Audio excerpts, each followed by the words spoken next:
시청자 여러분 안녕하십니까. 지금부터 전흑현의 안보정도를 시작하겠습니다. 자, 이번 시간에는요, 맨 먼저 지금 방금 전에 한밤중에 합참에서 긴급 입장문을 내놨습니다. 자, 김정은에 대한 단단한 경고문을 내놓은 거예요. 그 정도로 지금 남북 간의 이 군사적인 긴장이 고조되고 있다, 이렇게 이제 말씀을 드릴 수 있겠고, 그 다음에는요, 이화영과 김형태 변호사와의 녹취록, 요것이 일파만파로 커지고 있고, 자, 이재명이를 결정적으로 코너로 몰고 있다.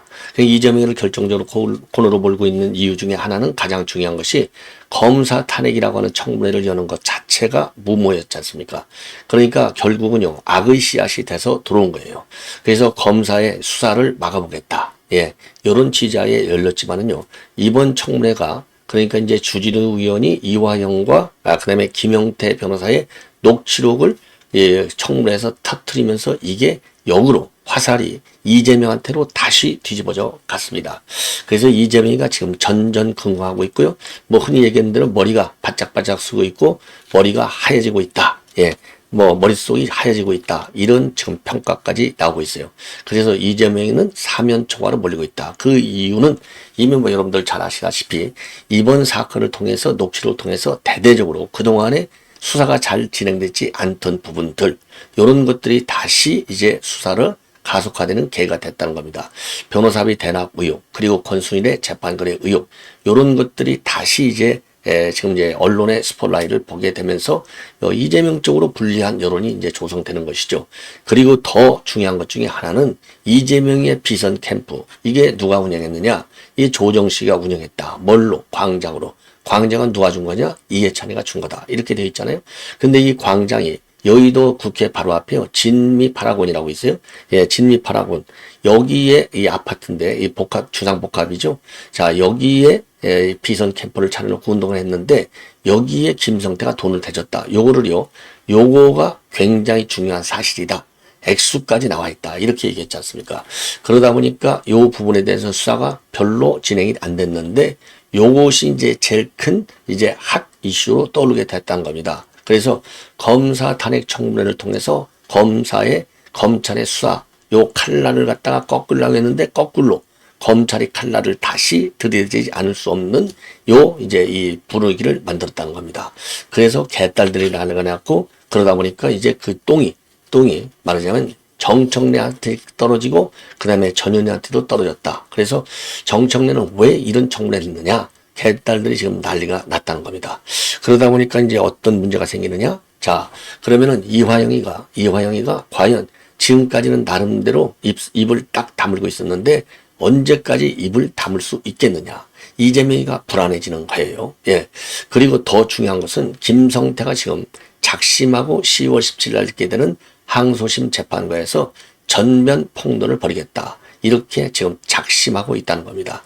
그러니까 이제 이화영의 입도 더 열리거나, 아니면요, 심지어 지금 이화영이도 자기가 이제 의도한 대로 이재명이가 자기 재판 이 과정, 이 변호사비가 제일 큰 거 아니에요, 거기서부터.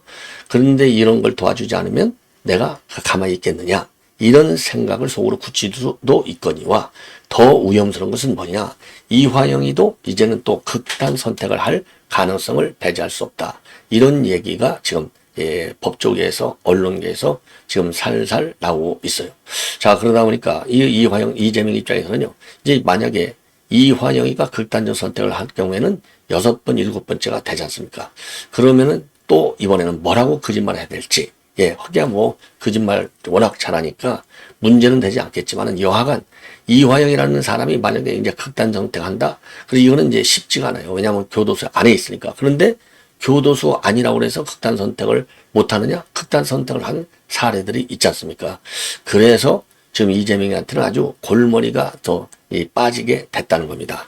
자, 그래서 이렇게 해서 일파만파로 커지고 있다라는 내용을 여러분께 자세하게 설명을 드리겠습니다. 자, 그래서요, 지금 이제 이 언론, 그리고 이제 우리 이제 자유우파의 지금 이제 유튜브 방송들, 뭐 좌파도 마찬가지겠죠. 그러나 이제 좌파보다도 우리 우파 쪽에서 이 녹취록을 대대적으로 지금 다루고 있어요. 저도 뭐 여러 번 이렇게 말씀을 드렸는데, 그래서 TV조선에서도 단독으로 보도하고 있는 내용들이 오늘 밤에 또 나왔습니다. 그래서 이러한 것들을 새롭게 지금 사태가 계속 커져가고 있어요. 그래서 여러분들이요, 계속 팔로우할 수 있도록 제가 간단 명료하게 말씀을 드리겠는데요. 우선 사람이 너무나 많이 등장하다 보니까 저도 지금 이 머리하고 입하고 달리 나올 때가 있어요. 그래서 요 사건을 설명하는 데는 우선 변호사, 이태형 변호사, 그 다음에 이태영 변호사가 하나 있고요. 그 다음에는 김형태 변호사가 있고, 지금은 이제 권순일 변호사가 있습니다. 그리고 또 새롭게 나오는 것 중에 하나는 유동규가 폭로하고 있어요. TV조선을 통해서 김만배한테 들었다. 그러면서 권순이가 김만배한테 한 거예요. 야, 쌍방울에서 노비 들어왔어. 이 얘기는 결국 보니까 쌍방울과 김만배의 경쟁을 야기해서 권순일 본인에 대한 지원을 좀 많이 확보하고는 계산된 발언이 아니냐, 이렇게 해석이 됩니다. 자, 그래서요, 요 내용을 전반적으로 싹 다 종합적으로 정리해 드리도록 하겠습니다. 자, 그러면요, 이 본론을 들어가기 전에 우선 합참에서요, 조금 전에 긴급 입장문을 내놨습니다. 왜냐하면 오물풍선이 다시 날라오고 있는데, 이와 관련해서, 그리고 이미 여러분께도 김용현 장관, 그리고 또 국방부에서도 김정은과 김여정이 연속되고 있는 대남 비난 성명, 요거를 맞받아치는 입장을 내놨지 않습니까? 그런데 그거에 더해서 한밤중에 국방부 출입 기자들한테 입장문을 내보냈습니다. 자, 그래서 한마디로 얘기해서요, 윤석열 대통령을 갖다가 괴뢰를 하고 이렇게 비판을 하면서 핵 공격을 해서 완전히 초토화시키겠다. 이게 김정은이가 내놓은 입장의 핵심이 아니겠습니까?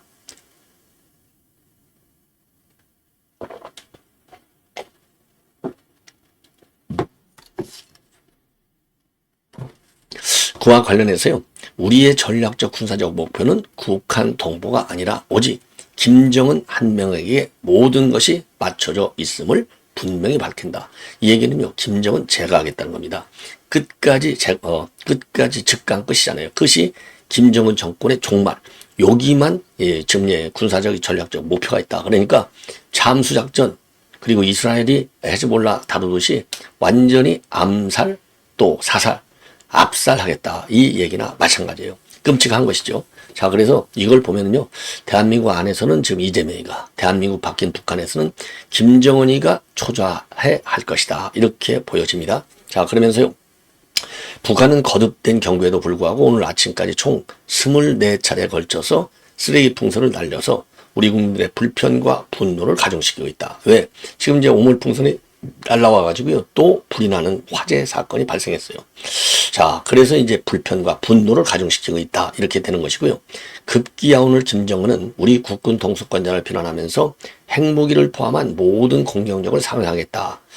그러면서 우리 수백만 명의 안전을 위협했는데, 만약 북한이 도발한다면 그날은 김정은 정권 종말의 날이 될 것임을 엄중히 경고한다. 이렇게 입장을 밝혔어요. 자, 이거 국방부의 이런 입장은요, 아주 적절하다. 그리고 계속해서 강도, 북한의 대응 조치에 따라서 강도를 조정하면서 세게 나와야 될 것이 아니냐. 그래서요, 우선 김정은이는요, 바로 2일날 특수작전부대 훈련기지를 방문해서 뭐라고 했느냐. 윤괴뢰가 핵을 보유하고 있는 국가의 문전에서, 그러니까 북한은 핵 보유국이니까 함부로 비핵화라고 하지 마. 이 얘기나 마찬가지고요. 군사력의 압도적 대응을 입에 올렸는데 뭔가 온전치 못한 사람이다. 예, 가관이다. 이렇게 얘기하고 있어요. 그래서 윤 대통령 갖다가 뭔가 온전치 못한 사람, 괴뢰, 이렇게 지금 욕설을 퍼붓고 있는 것이고, 그리고요, 또 김정은이는요, 한마디로 얘기해서 핵무기를 포함한 수중의 모든 공격력을 사용하겠다. 그러한 상황이 온다면 서울과 대한민국의 영존은 불가능하다. 자, 그래서 윤 대통령 실명을 걸고 비난한 것은 2022년도 7월 이후에 2년 만에 처음입니다. 그 정도로 북한의 이 공격 강도와 공세가 센 것이라고 볼 수 있지요. 예, 여기에 대해서 합참이 한밤중 지금 입장문을 내놓고 북한에 대해서 거듭 경고를 하고 있는 상황이다. 이렇게 이제 보시면 되고요. 자, 그러면 이번에는요, 지금 이제 이재명과 관련된 내용, 이화영과 관련된 내용, 요거를 본격적으로 이제 정리해 드리겠는데, 쉽게 얘기해서요, 이재명이는 이제 갈 때까지 가는 거예요. 정치 생명이 끝나간다. 그러니까 지금 연 11월 15일하고 25일 두 개의 재판에 의해서 정치 생명의 최대 위기를 받고 있는데, 여기에 더해서 이제는 이화영과 김영태 변호사의 녹취록 때문에도 더 위기가 심화되고 있다. 이렇게 판단이 됩니다. 자, 그런데요, 여기서 지금 이제 변호사 이름이 헷갈릴 거예요. 왜냐하면 그 녹취록에서 문제가 제기되고 있는 게 변호사비 대납 의혹도 제기되고 있거든요. 그러면 변호사비 대납 의혹의 첫 번째 변호사가 누구냐? 그때는 이형태 변호사입니다. 이형태 변호사가 대장동 재판의 주역으로 등장할 정도로 최측근 중에 측근했어요. 그런데 이제 변호사비 대납 의혹이 나오니까 이태형 변호사가 이제 사임을 하게 됐는데, 이번에 나오는 녹취록의 주인공은 김형태 변호사입니다. 이 김형태는요, 이제 민변을 만든 그런 장본이네요. 아주 좌파 중에 좌파. 한마디로 해서 이제 무게감이 있는 좌파들 사회에서는 이런 변호사가 되겠습니다. 그래서 이 김형태가 말하자면 이화영이하고 지금 대화를 나눈 녹취록이 나왔는데, 그러면 이거를 누가 녹취를 했느냐? 그러면요, 지금 이제 이화영의 경우에는 지금 구치소에 갇혀 있잖아요. 그러니까 이 사람이 이제 그 교도관 몰래 이제 녹취를 하려면은 여기에 뭐 대놓고 녹음기관을 틀 수는 없잖아요. 그야말로 스파이 장비에 해당되는 녹음 장비를 가지고 지금 녹음을 했을 가능성이 매우 강해요. 그렇지 않고서는 교도관이 이거를 녹취로 허용할 수가 없겠죠. 한마디로 해서 이거는 불법 녹취 사건이 되는 겁니다. 자, 그래서 김태형이도 이것도 고발 조치해가지고 거기에 상응하는 엄벌을 받도록 해야 될 것이 아니냐. 그래서 지금 이제 이 법률에 의하면은요, 요런 경우는요, 우선요, 그러니까 이제 이 김영태는 목숨 걸고 녹음을 한 겁니다. 목숨 걸고. 자, 그래서 이게 이 변호사가 이제 뭐 금고 이상의 형 이거를 받으면 변호사 자격이 박탈돼요. 예. 그리고 또 지금 이 징역을 살 수도 있습니다. 사안에 따라서. 자, 그렇기 때문에 이런 자기의 변호사 생명을 걸고 녹음을 한 거라고 볼 수밖에 없다. 그래서 그 장비도 김영태가 가져갔을 것이다. 왜? 지금 이화영이는 지금 교도소에 갇혀 있는 특수 상황이기 때문에 어디서 이런 녹음기를 구할 수가 있겠어요. 그래서 요 녹음은 지금 이제 이 김영태가 했을 것이다. 이런 추론이 나왔는데, 지금 조선일보 TV조선에서 오늘 밤에 보도한 내용을 보면은요, 김영태가 시인을 했습니다. 내가 녹음한 게 맞아. 이렇게 했어요. 자, 그러면은 이제 이 김영태가 이러한 법률적 그 사법 리스크를 가 있는데도 불구하고 왜 이거를 녹취를 했겠느냐, 그 의도가 궁금하잖아요. 제가 보기에는 이제 김영태가 좌파 중에 좌파의 변호사의 대부나 마찬가지인데, 그러니까 이제 자기 변호사로서의 그 영향력을 과시하려는 의도가 있지 않았느냐. 그러면 본인의 영향력을 과시해서 뭘 얻겠다는 거냐. 지금 이 좌파들은 이재명이가 대통령이 되는 걸로 착각에 빠져 있지 않습니까? 그러니까 이재명이가 재판에서 결국 이제 대통령이 돼? 그러면은 김영태는 법무장관 아니면 뭐 대법원장도 할 수 있잖아요. 아니, 김명수 대법원장 있는데 김영태가 대법원장 못할 이유가 뭐가 있겠어요? 미래의 그 이익을, 정치적인 이익을 본인의 이제 신상과 관련해서 요거를 염두에 두면서 지금 이제 그 녹음을 한 것이다. 예. 그러니까 이제 한마디로 얘기해서 지금 민주당 이재명의 논리가 뭡니까? 검찰이 수사는 전부 조작 수사야. 예. 그리고 이제 검언 유착이야. 이런 거 아니겠습니까? 자, 그래서 끝까지 이 검찰의 수사는 조작 수사이기 때문에 신뢰할 수 없다. 요거를 국민들에게 각인시키는 거예요. 그러면서 그야말로 죽어도 이재명이는 자기가 보호한다. 예. 요런 취지 하에, 그러니까 이제 이재명과 민주당의 사법투쟁 논리에 힘을 실어주기 위해서 요거를 녹음을 한 것이고, 그러면 그러면 이화영이는 어떤 목적으로 여기에 응했느냐? 자, 그런데 둘이서 이제 짜고 친 고스톱이라고 보는 게 기본이죠. 예. 자, 왜냐하면 이화영한테만 불리하게 녹음을 한다. 그러면은 이 김영태의 녹음, 이거 둘이서 말을 하고 했겠죠. 당연히. 예. 그러면 이화영이가 응했겠습니까? 그래서 둘이서 제가 보기에는요, 사전 시나리오를 만들어갖고 짜고 친 고스톱이다. 이렇게 저는 봅니다. 그러면은 지금 이화영의 이 목적은 뭐냐? 지금 이화영이가 한동안 시달렸잖아요. 작년 6월에 검찰에서 진술했지 않습니까? 자백. 내가 이재명한테 다 보고했고 이재명이가 다 알고 있어. 그리고 이재명이가 잘 좀 추진해봐. 이렇게 지시까지 했어. 이렇게 검찰에 진술했단 말이에요. 요 검찰에 진술하고 나니까 이재명이가 이건 진짜잖아요. 이건 사실이잖아요. 예. 그러면 이재명은 이제 한마디로 얘기해서 골로 가잖아요. 그러니까 놀래가지고 그거를 뒤집으려고 술판 회유다. 요러한 그 가짜 소설을 자기네가 쓴 거예요. 그래서 결국은 부인까지 동원시켜갖고 요 이화영이가 요거를 번복하는 그런 입장을 계속 일관되게 내놓게 한 겁니다. 자, 그러다 보니까 이제 이화영이가 욕을 바가지로 한번 먹었지 않습니까? 자, 그러니까 이제 요 녹취록을 한 내용을 보면은 이화영이가 왜 자기가 검찰에서 이실직고를 하지 않을 수 없었던지, 그러니까 구체적인 그런 정황을 설명하려고. 그러니까 나 너무 욕하지 마. 김성태가 깔 게 너무나 많다고. 그러니까 김성태가 깔 게 너무 많은데 이 정도만 까 하고 김성태 입을 닫게 하려면 내가 이재명이 너한테 다 보겠다는 정도는 검찰에 진술해야 될 것이 아닌가. 그래서 자기가 검찰에서 이실직고한 거에 대한 불가피성, 당위성, 이거를 말하자면 개딸들과 이재명 그리고 민주당에 보여주는 겁니다. 그렇기 때문에 자기는 최선의 이재명 방어를 위해서 요 정도는 내가 까지 않을 수 없는 정황상, 그리고 김성태가 다 깔겠다라고 협박을 하고 있기 때문에 요거는 깠으니 나를 너무 욕하지 말라. 요런 취지에서 이제 이화영이는 여기에 지금 이 녹취에 녹취에 이제 응한 것이다. 이렇게 보여지고요. 그 다음에 또 하나는 뭐냐. 지금 이화영이는 여러 가지로 이제 어려움에 처해 있잖아요. 왜? 첫째로는 변호사비가 없다는 것이고, 현실적으로. 두 번째로는 9년 6개월을 받을 줄 몰랐는데, 9년 6개월이라는 상상을 초월하는 무죄는 관두고라도요, 이게 형벌을 받은 거예요. 예, 9년 6개월.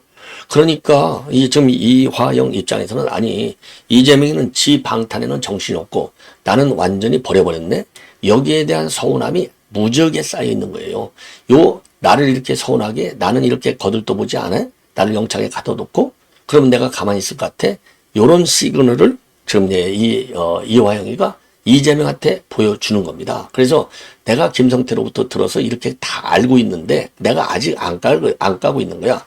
그러니까 이화영이가 이미 뭐라고 그랬어요. 자기 부인한테. 그리고 면회온 민주당 의원들한테 뭐라고 그랬습니까? 우리 변호사 좀 잘 좀 챙겨줘. 그리고 부인한테는 이재명이를 가서 좀 만나봐. 면담을 좀 한번 해봐. 그리고 또 뭐라고 그랬어요. 나는 이재명이를 위해서 내가 대속하고 있는 거야. 내가 지금 예수처럼 지금 희생을 당하고 있는 거야. 그거 알고 있어? 이 얘기를 한 거거든요. 그러니까 요 얘기 세 가지. 마누라한테 이재명이 찾아가보라고 하고 나는 대속하고 있다고 그러고, 그리고 민주당 변호인들한테 민주당 의원들한테 내 변호사를 좀 잘 챙겨줘. 이 얘기를 했는데 하나도 돌아오는 게 없어요. 그러니까 이제 나 가만히 안 있을래. 내가 김성태 이렇게 말렸는데 내가 도와달라는 거 하나도 안 도와줘? 그럼 내가 싹 다 까버릴래. 요런 지금 계산도 가지고 있는 거예요. 그런데 요거를 지금 터뜨리는 것은 본인도 별로 득이 될 게 없다. 이렇게 판단해서 청문회 석상까지는 지금 검찰이 조작수사다. 회유 압박의 술판도 있었다. 그래서 연어도 갖고 왔다. 요렇게 구체적으로 회유가 사실인 것처럼 청문회에서까지 얘기는 했어요. 근데 문제는 바로 뭐냐? 엄명수 비서실장이 나와서 추가적으로 얘기를 했습니다. 아니, 우리가 쌍방울에서 얼마나 도와줬는데 겨우 지금 이거를 갖다가 쌍방울에서 안 도와준 것처럼 지금 하고 있는 거 내가 이거 모욕을 느낀다. 이렇게까지 엄영수 비서실장도 열이 받아 있어요. 예. 자, 엄영수 비서실장도 이렇게까지 좀 열이 받아 있습니다. 뭐라고 했느냐면, 제가 직접적으로, 그러니까 이제 김성태 회장이 필요한 비용, 그러니까 이제 이게 비선 캠프, 그러니까 이제 광장에다가 돈을 냈었다는 겁니다. 그래서 요거를 지금 이제 7일 날 국민의힘에서는 정자법 위반 혐의로 고발하겠다는 거 아니겠습니까? 요 얘기는 내가 직접적으로는 듣지 않았지만은 쌍방울에서 도움을 드린 건 아는데 그 도움을 주고 도움을 받은 사람들이 지금 이렇게 김성태 회장을 사기꾼으로 보라?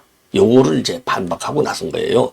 자, 그러니까 지금 이제 김성태도 굉장히 화가 나 있음을 지금 엄명수 비서실장의 입을 통해서, 왜? 청문회에는 안 나갔으니까 지금 다 전달한 겁니다. 나를 그렇게 건드려?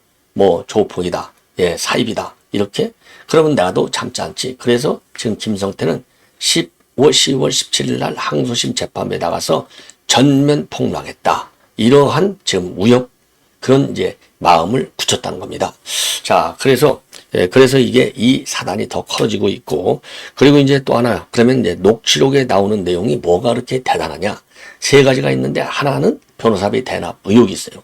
변호사비 대납 의혹은 여러분들 쌍방울에 김성태가 이태형 변호사한테 말하자면 그 전환 사채, 요거를 줘가지고 한 20억에 상당하는 거.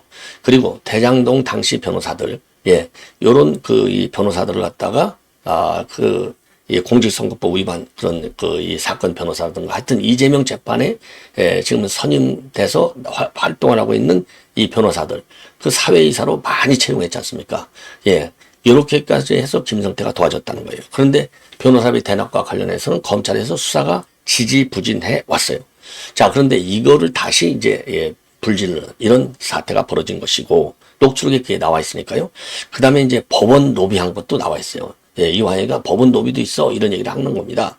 이 법원 로비는 뭐냐? 권순일한테 로비한 거가 되겠습니다. 권순일. 자, 그래서 이제 권순일 로비설도 또 되는데 지금까지는 권순일 노비설이 김만배가 혼자 한 걸로 돼 있는데 김만배가 유동규한테 한 내용 요거를 유동규가 오늘 TV조선에서 폭로를 한 내용입니다. 유동규 말에 의하면요. 김만배가 본인이 권순일하고 아주 가깝다. 이 친분관계를 굉장히 본인한테 과시를 했고 왜 8번이나 만날 정도가 되면 둘이서 친한 건 사실 아니겠습니까? 예. 그리고요. 그리고 또 이 뭐라고 유동규가 오늘 처음으로 폭로를 했냐면요. 김만배가 걱정하지 말래요. 예. 요 얘기는 이제 그동안에 한번 나왔어요. 김만배가 걱정하지 말래요. 예. 본인한테 쌍방울보다도 자기가 더 친하다고 알아서 한답니다. 이렇게 유동규가 또 폭로를 했어요. 그러면서 뭐라고 폭로했느냐? 예. 쌍방울의 노비 사실, 법원 노비, 그러니까 권순일 노비 사실을 권순일이 본인이 김만배한테 말을 했다는 겁니다. 그래서 권순일 대법관이 얘기하니까 알지. 내가 어떻게 알겠나? 그렇게 김만배가 유동규한테 얘기를 했다는 거예요. 예. 자, 이 정도가 되면은요. 김만배가 이 권순일과의 재판 로비만 한 게 아니라 김성태를 통해서도 재판 거래를 했다. 예. 요게 새롭게 지금 뒤쳐 나온 거가 되는 거예요. 그래서 지금 권순일에 대해서는요. 변호사법 위반 혐의로는 재판이 넘겨져 있지만은 요게 재판 거래는 지지부진한 상태가 아니겠습니까? 요것이 다시 또 활기를 찰수 검찰에서 수사를 본격화하지 않을 수 없는 상황에 빠진 겁니다. 그리고 더 중요한 것은 바로 뭐냐? 예, 변호사비하고 이제 그 법원 로비도 있지만은 더 중요한 것은 이재명이가 대선 때 물려준 조직이 있어요. 광장. 이 조정씨가 핵심 인물로 돼 있지 않습니까? 그런데 뭐라고 돼 있냐면 조정씨 그리고 다른 국회의원들도 많이 연계돼 있는데 거기에 돈을 줬다. 이렇게까지 나와 있잖아요. 녹취록에. 그런데 이 비선 조직이 어디에 있느냐? 여의도에 있는 진미 파라곤인가요? 예, 여기에 있다는 겁니다. 그래서 요 비선 캠프에 돈을 대줬다. 지금까지는요. 이해찬이한테 용돈 명목으로 해서 월 3천만 원씩 7억 2천이 갔다 이렇게 돼 있거든요. 그러니까 이게 결국은 용돈이 아니고 선거 자금으로 간 거나 마찬가지가 되겠습니다. 한마디로 얘기한다면, 예. 그래서, 예, 물론 용돈도 되고, 동북아 평화경제협회, 요거 운영비도 되고, 뭐, 겸사겸사 다 되는 거겠죠. 예. 그래서, 이 비선 캠프에 대한, 정치자금, 제공. 요거는 별로 안 알려져 있었는데, 뭐, 그동안에 알려지긴 알려졌지만 별로 검찰에서 수사를 안 했어요. 그런데 요 부분에 관해서 지금 민주당 우리 국민의힘에서는요. 이화영과 이재명이 그리고 김성태 3명을 전부 월요일 날 고발하겠다. 이렇게 돼 있거든요. 그러니까 이 비선 캠프 선거 자금까지 불똥이 새롭게 뛰는 거예요. 그래서 그러다 보니까 지금 이제 문제가 바로 뭐냐. 예. 요거 왜 정청래는 이런 청문회를 왜 했느냐. 그래서 개딸들이 뒤늦게 지금 정청래를 욕하고 있고요. 그리고 전현희도 정청래 고생이 많다. 수고한다. 이렇게 격려를 하는 발언을 서슴지 않고 했는데 도대체 이 정청래가 한 게 뭐가 있다고 이 전현희는 더 정청래를 감싸고 하느냐. 그래서 개딸들이 또 전현희도 지금 박살내고 있다는 겁니다. 자, 이렇게 되어 있어요. 자, 그래서 지금 이화영과 김형태 변호사와의 녹취록이 일파만파로 파장이 커지고 있고 이재명이는 더 이상 얘는 피할래야 피할 수 없는 막다른 골목에 처한 것이 아니냐. 그래서 아까 모두에 말씀드린 대로 지금 이제 이재명이가 제대로 도와주지 않을 경우에는 극단 선택을 통해서 이재명의 반란을 하겠다. 이런 생각도 가지고 있다는 루머가 쭉쭉 나오고 있고요. 그리고 김성태는 10월 17일 항소심 재판에서 전면 폭로하겠다. 이렇게 지금 나오고 있어서 이재명이가 지금 난리가 났다는 겁니다. 자, 시청자 여러분, 이렇게 해서요. 본 방송은 마치겠습니다. 대단히 고맙습니다.